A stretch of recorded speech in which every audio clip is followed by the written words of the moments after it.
के बाद से कई जो बयानबाजी है वो भी लगातार चल रही है और ऐसे में राहुल गांधी की तरफ से भी एक बयान दिया जाता है विदेश मंत्री एस जयशंकर को लेकर के। और इस बयान के बाद से अब निशिकांत दुबे ने राहुल गांधी पर पलटवार किया है और कहा है 1991 की याद भी निशिकांत दुबे ने राहुल गांधी को दिलाई है। और विदेश मंत्री पर जो बयान राहुल गांधी ने दिया उसको अशोभनीय निशिकांत दुबे ने बताया है। साथ ही निशिकांत दुबे ने कहा कि कांग्रेस पाकिस्तानी वोट बैंक के साथ है। क्या वो समझौता 1991 का देशद्रोह था? 1991 में भारत पाक समझौता हुआ था। भारत पाक समझौते पर निशिकांत दुबे ने सवाल उठाए हैं।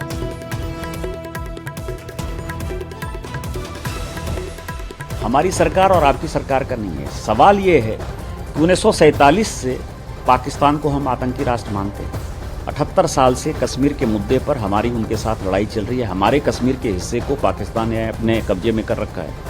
उसके बाद जो आप कंसेशन देते रहे, 1950 में नेहरू लियाकत समझौता हो, 1960 का सिंधु जल समझौता हुआ, 1975 का शिमला एग्रीमेंट हुआ और उसके बाद 1991 में तो आपने हाथ ही काट दिया कि हमारी आर्मी, कोई भी देश का डिफेंस सिस्टम कैसा काम करता है, हम पार्लियामेंट के अंदर भी डिफेंस के ऊपर चर्चा नहीं करते।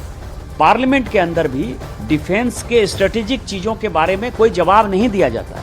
इवन स्टैंडिंग कमेटी की मीटिंग में भी ये कहा जाता है कि नेशनल सिक्योरिटी का सवाल है। नेशनल सिक्योरिटी क्या होती है? यहाँ तो आपने हाथ काट के 1991 में जब आप सरकार को समर्थन दे रहे थे माननीय चंद्रशेखर जी की सरकार को, और 94 में जब नरसिम्हा राव की सरकार थी तब ये इम्प्लीमेंट हुआ। आपने तो हाथ काट के लिख दिया कि हमारी आर्मी कहाँ डिप्लॉय होगी, आपकी नेवी कहाँ डिप्लॉय होगी, आपका एयरफोर्स कैसे फंक्शन करेगा, वो कैसे एक्सरसाइज करेगा। तो ये सारी बातें क्या देशद्रोह नहीं है? कांग्रेस ने वोट बैंक की पॉलिटिक्स के लिए देश के साथ धोखा नहीं किया। तो उनको बांग्लादेशी वोट बैंक चाहिए, उनको पाकिस्तानी वोट बैंक चाहिए, क्योंकि हिंदुस्तान के मुसलमान तो इस देश के नागरिक हैं। उनको पता है कि उनके कब्जे में नहीं आने वाले हैं। ऐसा वोट बैंक जो किराएदार बना हुआ है उस कारण से किया। और मुझे लगता है कि भारत सरकार को इसके ऊपर जो है देशद्रोह का मुकदमा चालू करना चाहिए और इस एग्रीमेंट के ऊपर जो एग्रीमेंट बनाने वाले थे, करने वाले थे, उनके ऊपर वो जिंदा है या नहीं जिंदा है वो उनका अपना सवाल है, लेकिन किस परिस्थिति में हुआ ये देश को बताना चाहिए और कांग्रेस के ऊपर FIR करना चाहिए।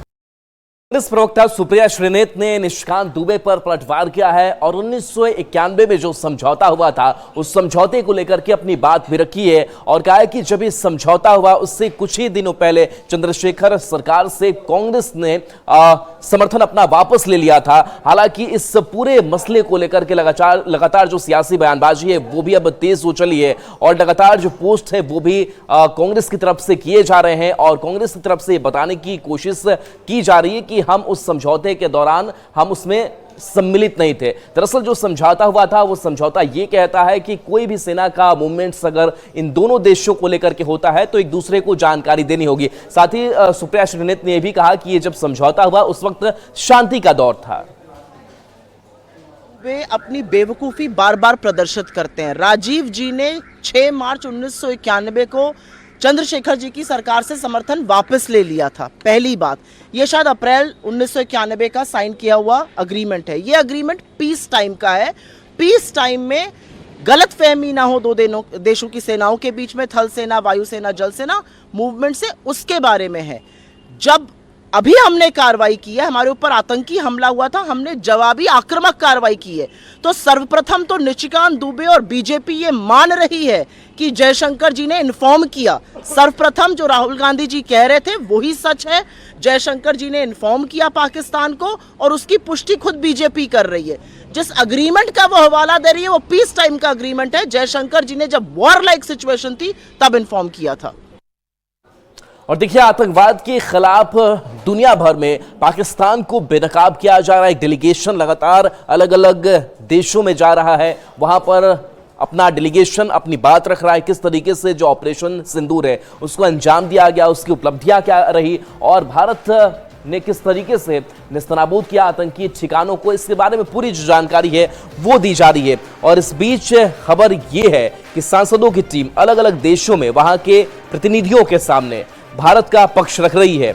इसी कड़ी में जेडीयू सांसद संजय झा के नेतृत्व में एक टीम जापान गई है, जो लगातार झा के नेतृत्व में जो टीम है वो काम कर रही है और अलग अलग लोगों के सामने ऑपरेशन सिंदूर की कार्रवाई को लेकर भारत का पक्ष रख रही है। इसी कड़ी में संजय झा के नेतृत्व में प्रतिनिधिमंडल ने जापान में जन सुरक्षा पर बनी रिसर्च कमेटी के कार्यवाहक अध्यक्ष यासुहिरो हांशी से मुलाकात की। इसमें जापान के पूर्व मंत्री भी शामिल रहे।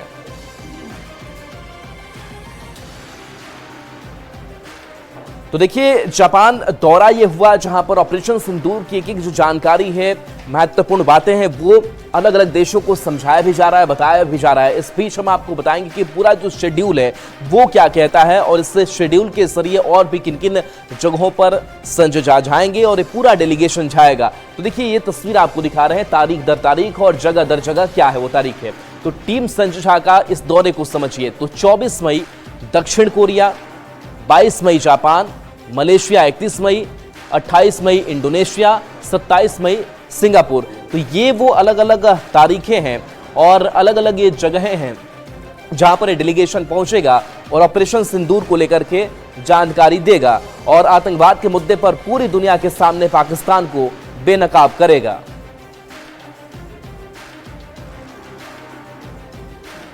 और जम्मू कश्मीर के किश्तवाड़ से खबर है जहां पर सुरक्षा बल और आतंकियों के बीच लगातार मुठभेड़ जारी है। खबर ये सामने आ रही कि अभी भी 3 से 4 आतंकियों के छिपे होने की खबर है और इस मुठभेड़ में अब तक एक जवान के शहीद होने की खबर सामने आई है। तो ये मूवमेंट्स आपको दिखा रहे हैं, सुरक्षा बल लगातार जो सर्च ऑपरेशन है वो चला रहे हैं। बता दें कि किश्तवाड़ के सिंहपुरा इलाके में ये मुठभेड़ जारी है।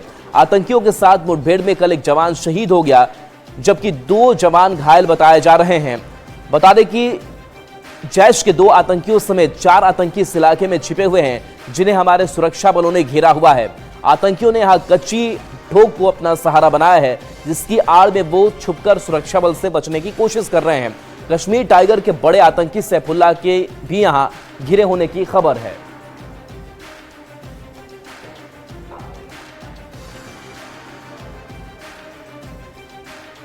और जम्मू कश्मीर में मेंढर की आग की वजह से लैंड माइंस जो विस्फोट है उसकी खबर निकल करके सामने आ रही है। हालांकि इससे बहुत बड़ा नुकसान तो नहीं हुआ है लेकिन लगातार लोगों के बीच दहशत भी है इस लैंड माइंस विस्फोट को लेकर के। बता दें कि एलओसी के पास कई लैंड माइंस विस्फोट की खबर है। जंगल में आग की वजह से ये लैंडमाइंस जो विस्फोट है वो लगातार कर रहा है। तो जम्मू कश्मीर की तस्वीर हम आप तक पहुंचा रहे हैं जहां मेंढर में आग की वजह से ये लैंडमाइंस विस्फोट हो रहा है। एलओसी के पास कई लैंडमाइंस विस्फोट की खबर है।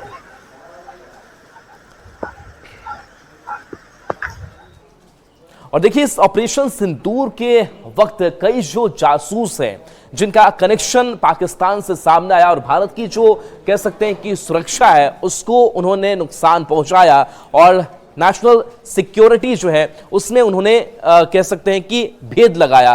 और यही वजह है कि लगातार अब जो कार्रवाइयां है इस मसले को लेकर के वो की जा रही है। ये तस्वीरें का और आपको दिखा रहे हैं जहां पाकिस्तान के लिए जासूसी के आरोप में 2 और आरोपियों की गिरफ्तारी हुई है। एक आरोपी का नाम हारून है जिसे दिल्ली के सीलमपुर से गिरफ्तार किया गया है। आरोप है कि हारून पाकिस्तानी हाई कमीशन के अफसरों के इशारे पर जासूसी कर रहा था और पाकिस्तान को सूचनाएं भेज रहा था। साथ ही वो पाकिस्तानी वीजा दिलाने के रैकेट में शामिल था। इतना ही नहीं, वह मुजमिल हुसैन का करीबी भी था जिसे भारत ने पहले ही देश छोड़ने को कहा है। यूपीएटीएस को सूचना मिली थी कि दिल्ली के सीलमपुर में रहने वाला मोहम्मद हारून नाम का शख्स स्क्रैप का काम करता है। पाकिस्तान उच्चायोग में नियुक्त कर्मचारी मुजम्मल हुसैन के साथ मिलकर पाकिस्तान का वीजा दिलवाने के नाम पर अवैध धन वसूली कर रहा है। इसी के बाद यूपीएटीएस ने एक्शन लिया। हारून से पूछताछ जारी है।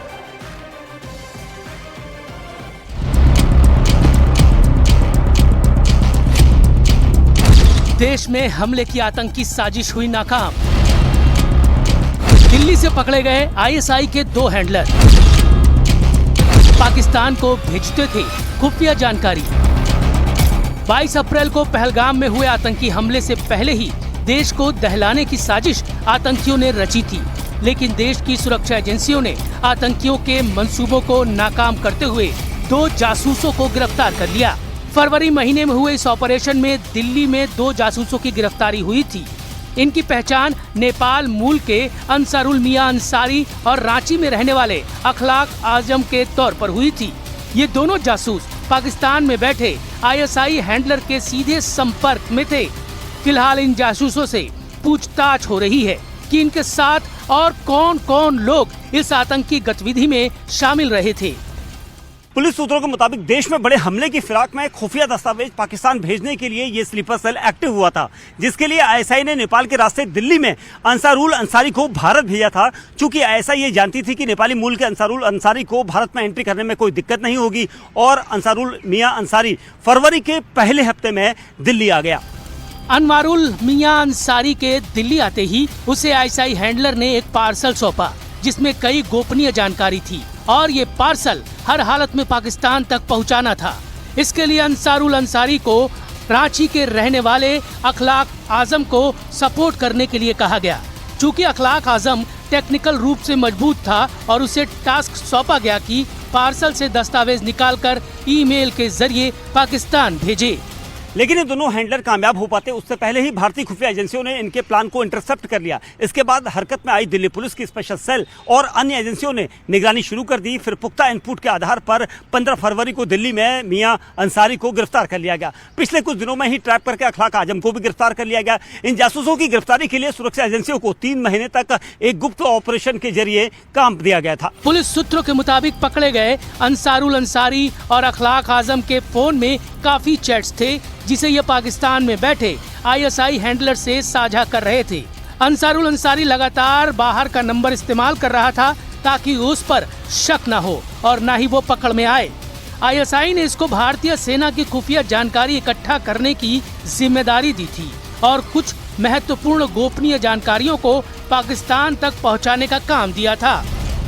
इस बीच पुलिस सूत्रों से ये भी जानकारी सामने आई कि दिल्ली में पकड़े गए आईएसआई के हैंडलर नेपाली मूल के अंसारुल अंसारी ने तकरीबन 8 साल कुवैत में काम किया था। वहां वो टैक्सी चलाता था। इसी दौरान उसकी दोस्ती कुछ पाकिस्तानी नागरिकों से हुई। उसके बाद वो उनके साथ 2024 में पाकिस्तान भी गया था और इसी दौरान अंसारुल अंसारी आईएसआई के संपर्क में आया और आईएसआई के ऑपरेटर ने अपने साथ उसे शामिल कर लिया। उसे पैसा देकर भारत भेज दिया, जिसके बाद इसे गिरफ्तार कर लिया गया। पुलिस ने इस मामले में चार्जशीट दाखिल कर दी है और ये पता लगाने की कोशिश में जुटी है कि अंसारुल अंसारी तक पार्सल पहुंचाने वाले कौन लोग थे। और केंद्रीय रेल मंत्री अश्विनी वैष्णव मुंगेर पहुंच चुके हैं। बता दें कि आज कई कार्यक्रम जो है वो निर्धारित है और रेल परियोजनाएं किस तरीके से और बेहतर हो इसके लिए लगातार केंद्र सरकार की पहल की जा रही है। आज मुंगेर दौरे पर केंद्रीय रेल मंत्री अश्विनी वैष्णव है। जमालपुर स्टेशन और जमालपुर रेल कारखाना का निरीक्षण करेंगे। विशेष ट्रेन से मुंगेर पहुंचे हैं तो बता दें कि करीब 3 घंटे यहां पर रुकेंगे जो कार्यक्रम होगा। इसके साथ साथ दोनों डिप्टी सीएम विजय सिन्हा और सम्राट चौधरी की मौजूदगी है। ललन सिंह भी आपको दिखाई दे रहे होंगे और भी बाकी नेताओं की मौजूदगी है। और देखिए ये तब की तस्वीर जब मुंगेर जब पहुंचे तो भव्य स्वागत भी रेल मंत्री का किया गया। तो आज जायजा भी लेंगे, निरीक्षण भी करेंगे और इसके साथ साथ और भी रेल परियोजनाओं को बेहतर कैसे किया जाए इसको भी वो खुद देखेंगे, समझेंगे।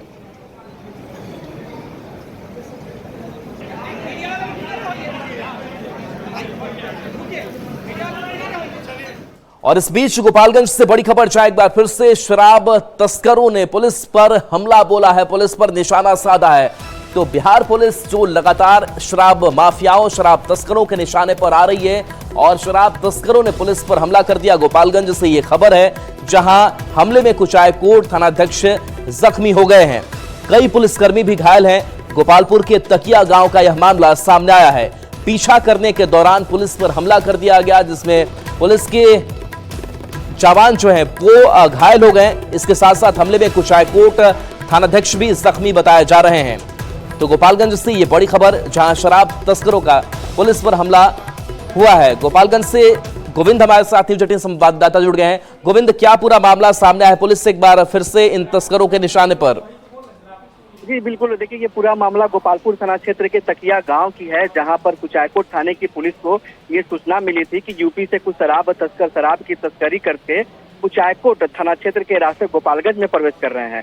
तो कुचायकोट थानाध्यक्ष आलोक कुमार के नेतृत्व में जब टीम ने पीछा किया शराब तस्करों का, तो शराब तस्कर भागते हुए गोपालपुर थाने के तकिया गांव में पहुंच गए, जहां पर पहले से ही शराब तस्कर एकत्रित थे और पुलिस को देखते ही उन पर हमला कर दिया। इस हमले में कुचायकोट थानाध्यक्ष आलोक कुमार और 2 पुलिसकर्मी जख्मी हैं, जिन्हें इस वक्त इलाज के लिए सदर अस्पताल के इमरजेंसी वार्ड में भर्ती कराया गया है। इसके अलावा घटनास्थल पर बड़ी संख्या में पुलिस टीम पहुंच गई है और शराब तस्करों की तलाश में इस वक्त पुलिस टीम छापेमारी कर रही है। जी राहुल जी, चलिए शुक्रिया गोविंद इस अपडेट के लिए आपका।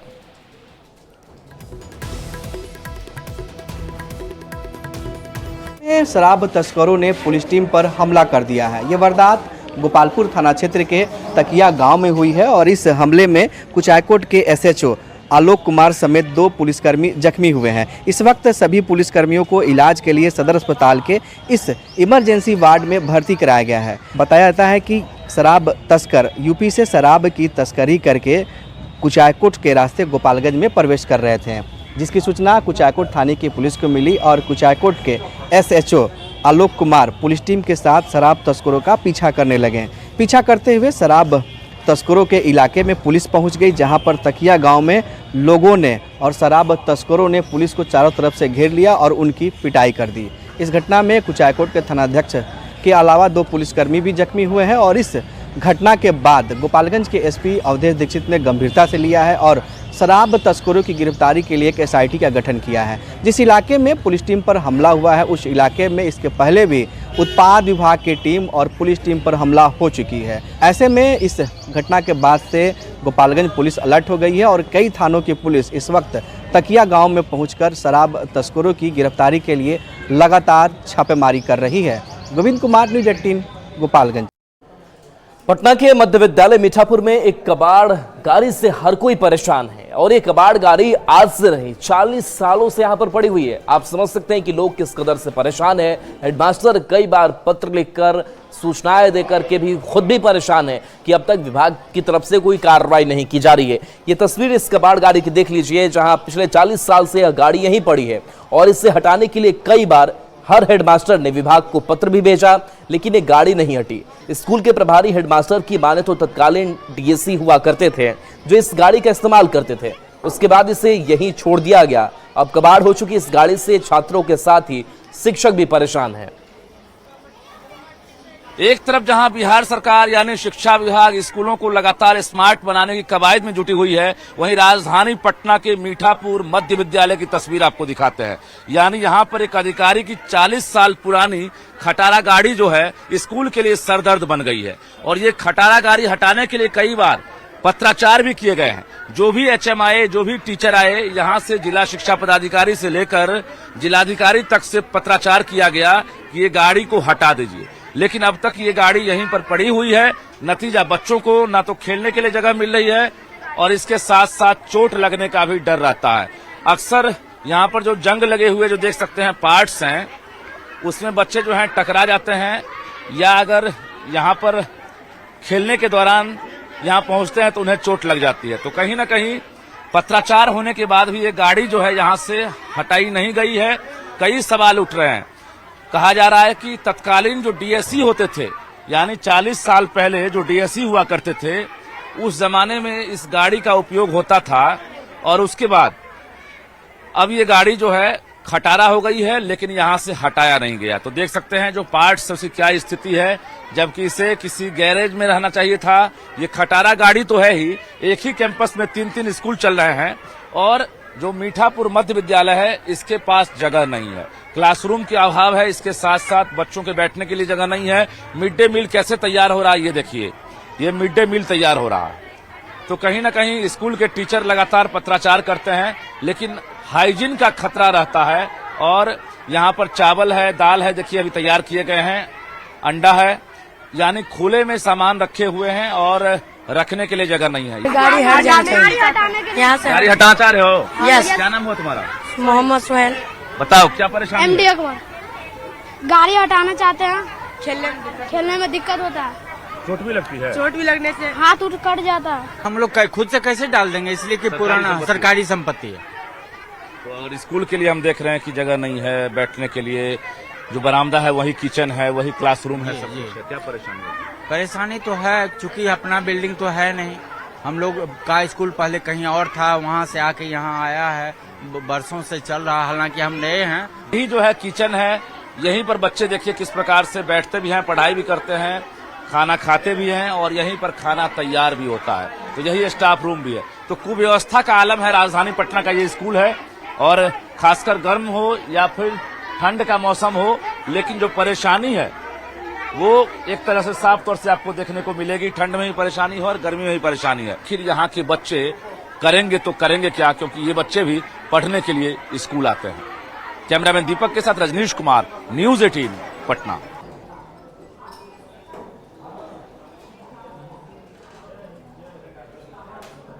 रिलायंस इंडस्ट्रीज के चेयरमैन मुकेश अंबानी ने ऑपरेशन सिंदूर पर अपनी बात रखी। उन्होंने प्रधानमंत्री नरेंद्र मोदी, इसके साथ साथ भारतीय सेना के शौर्य को सलाम किया। Let me begin by saluting our beloved Prime Minister Shri Narendra Modi ji for the resounding success of Operation Sindoor.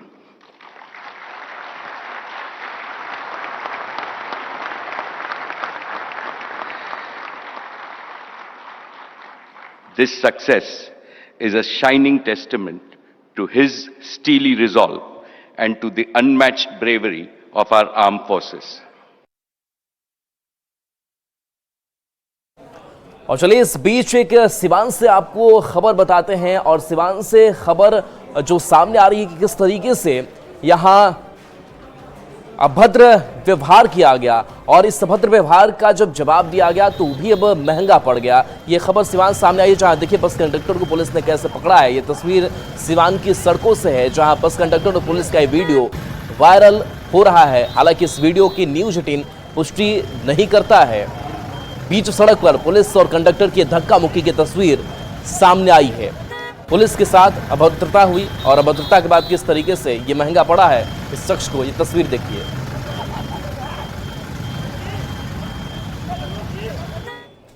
और चलिए न्यूज़ रूम लाइव में इतना ही। न्यूज़ 18 बिहार झारखंड पर खबरें आपके लिए लगातार जारी।